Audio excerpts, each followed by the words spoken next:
Bharatiya Janata party అగ్రనాయకురాలు, తెలంగాణకు చిన్నమ్మగా గుర్తింపు పొందినటువంటి సుష్మా స్వరాజ్ గారు ఈరోజు భౌతికంగా మన మధ్య లేకున్నా వారి ఆశయాలు, వారి స్ఫూర్తి భారతీయులందరిలో కూడా ఇమిడి ఉందన్న విషయాన్ని ఈ సందర్భంగా గుర్తు చేస్తున్నాం.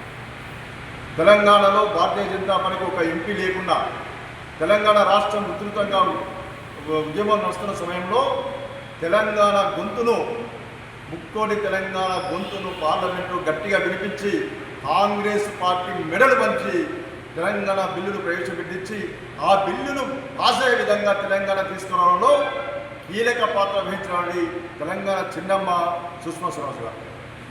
అంతేకాకుండా ఒక విదేశీ వనిత, సోనియా గాంధీ అనే ఒక విదేశీ వనిత ఈ దేశానికి ప్రధానమంత్రి చేయాలని కాంగ్రెస్ పార్టీ కుట్రలు పడితే ఆ కుట్రలు కూడా ఛేదించి ఒక విదేశీ వనితను భారతదేశానికి ప్రధాని కాకుండా అడ్డుకున్న ఘనమైన చరిత్రలో భాగంగా ఉన్నది సుష్మా స్వరాజ్ గారు.